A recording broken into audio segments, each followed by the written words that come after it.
Hello. Now we are going to see the new topic, the solar cell. In the solar cell, we have seen the diagram of solar cell where the sunlight is used, which incident on solar panel, and it convert the solar energy into electrical energy. Today, we are going to see the working of the solar cell. So first, we'll see what is the solar cell. A solar cell or a photovoltaic cell work on the principle of photovoltaic effect. I'm repeating it. A solar cell is also known as a photovoltaic cell. It works on the principle of photovoltaic effect. Solar cell convert the energy, solar energy into electrical energy. Solar cell convert solar energy into electric energy. Solar cell can be designed to work in UV, that is ultraviolet, visible or infrared region of electromagnetic spectrum. Means on solar panel, uh, if light is incident from UV radiation or the visible range or infrared region, any out of these three, if a light incident, that time we are getting output from a solar cell. Now we'll go to see the construction of solar cell. In the construction of solar cell, first we'll see this diagram. In this diagram, see this N region, this is P region, and in between that there is PN junction. Then from upper side there is metallic contact, and from lower side also there metallic contact. Metallic contacts are useful for connected to across the battery. Then you can observe there is anti-reflection coating. We know what is anti-reflection coating by its name, anti-reflection. So when such coating is coat on the surface, that time it avoid to reflect. So whatever light incident on the surface, it completely transmitted from the surface. There is no reflection will be occur due to this anti-reflection coating. So we'll see the construction point one by one. First, a thin layer of p-type semiconductor material is doped over the n-type substrate forming p-n junction. This is given that p-type semiconductor material is doped. This is under the construction of p-n junction. So here thin layer is doped on n region. So thickness of n is greater than p. P is very small layer is doped, and in between that there is p-n junction is formed. Then the thickness of p-type is very small. See, I already told thickness of this p region is very small.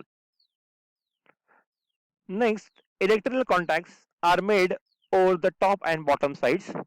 See, from top side as well as from bottom side there is metallic contact. Then to enhance the transmission of light into material, anti-reflection coating is given over the p-type layer.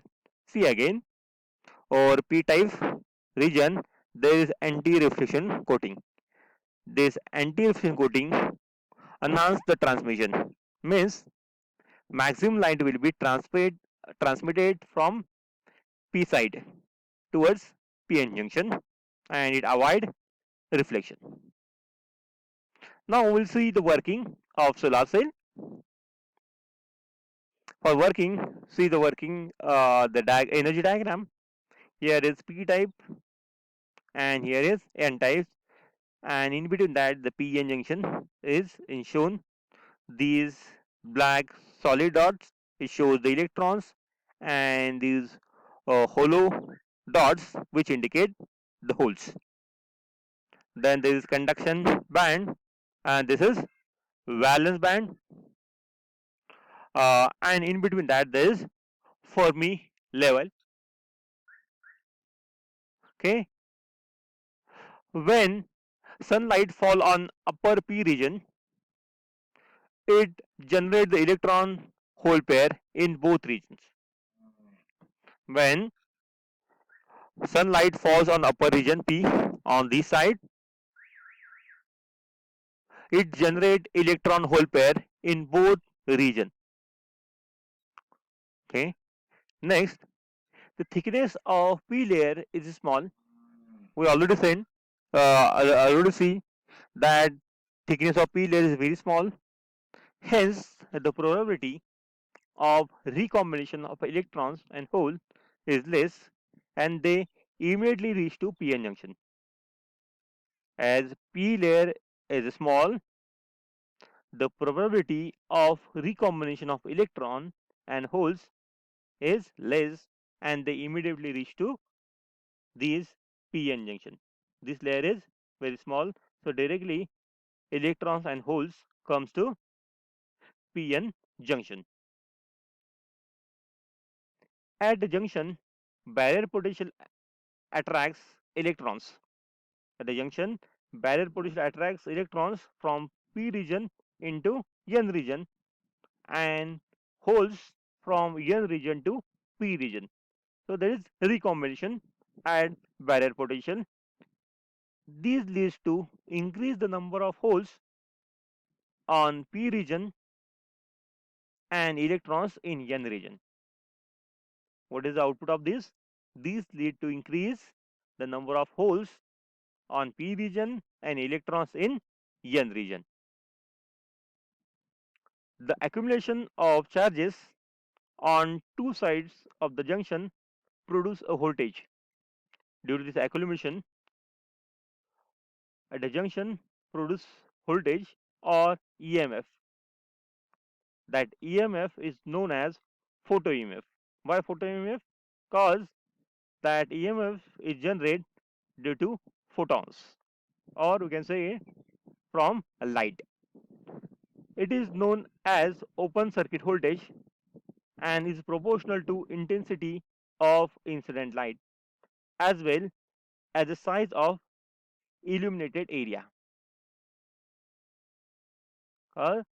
Whatever that voltage that is proportional to incident light. If intensity of light is more, more voltage will get, and for dimmer light will get less voltage. And these open circuit voltage and short circuit current we'll see in details in the IV characteristic part of solar cell. Then, if an external circuit is connected across the solar cell terminals, a current flow through the circuit.